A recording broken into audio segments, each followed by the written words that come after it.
여러분은 사후세계가 있다고 생각하십니까?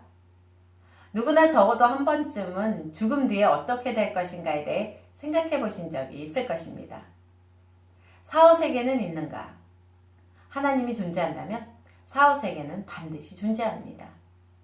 이 땅에서의 삶은 측정할 수 없을 정도로 많은 불의와 고통으로 가득 차 있습니다. 그래서 사후의 삶이 있어야만 악에 대한 최종적인 공의가 이루어질 수 있기 때문이죠. 또 고통스러운 질병이나 불의한 죽음으로 고통당하는 사람들에게 사후세계는 유일한 위로가 될 것입니다. 만약 선하고 공의로운 하나님이 있다면 이런 사후의 삶은 반드시 존재합니다. 선하고 공의로우신 하나님만이 이 세상에서 불공평하게 고통받은 사람들에게 보상을 제공하실 유일한 분이기 때문입니다. 사후세계는 있는가? 하나님이 육체가 없다면 사후세계는 반드시 존재합니다. 육체적인 세상만이 유일한 실체가 아니라 비물질적인 세계가 존재하기 때문이죠. 우리 인간들도 죽음 뒤에 살아서 남아있는 비물질적인 것을 가지고 있습니다. 우리는 이것을 영혼이라고 부릅니다.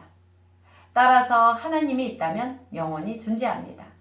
영혼이 있다면 사후세계도 존재하겠죠.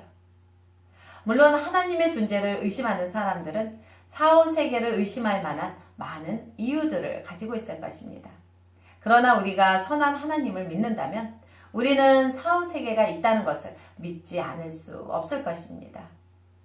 또 우리가 하나님을 믿는다고 하면서 사후세계를 믿지 않는다면 우리는 그 하나님을 선하지 않은 하나님, 잔인한 하나님으로 만드는 것이 될 것입니다. 왜냐하면 그 하나님은 세상을 불의한 고통으로 가득 차게 만드신 분이 되고 또 그것을 그냥 내버려 두시는 분이기 때문이죠. 사후세계를 믿지 않는 많은 사람들은 그들 자신이 만들어낸 불멸의 세계를 제시합니다. 그들은 선한 공로 또는 사람들의 기억을 통해서 영원히 살아간다고 생각합니다. 만약 사람들이 그들의 선한 공로를 통해서 영원히 사는 것이라면 너무 어려서 죽은 아이들은 어떻게 하겠습니까? 그들은 선한 공로나 업적이 전혀 없기 때문에 영원히 살아가지 못하게 될 것입니다. 또 자식과 손자들 또는 다른 사람들의 기억을 통해서 영원히 사는 것이라면 그것은 과연 무엇을 의미하는 것일까요? 악한 일을 행한 사람들이 어떤 선한 행위를 행한 사람들보다 기억에 더 뚜렷이 오래 남습니다.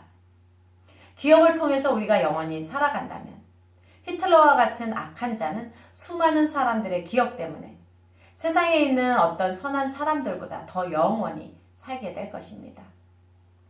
또 자녀들의 기억 속에서 영원히 살아간다고 한다면 자식 없이 죽은 사람들은 영원히 살 수 없게 되겠죠.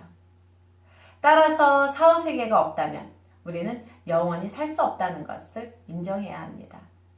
사후세계가 없다면 우리 중에 그 어떤 사람도 우리가 가장 사랑했던 사람들을 혹은 우리를 가장 사랑했던 사람들과 함께 할 수 없다는 것을 알아야 합니다. 사후세계가 없다면 살인을 당한 자나 살인을 한 자들 모두에게 공평함이란 있을 수 없다는 것도 알아야 합니다. 사후세계가 없다면 그래서 지금 살고 있는 이 삶이 전부라고 한다면 그런 삶은 정말 의미 없는 도박과 같을 것입니다. 그런 삶은 닥치는 대로 살아도 되는 무의미한 삶이기 때문이죠. 이런 삶은 결국 우리가 살아갈 의미를 무너뜨리게 될 것입니다.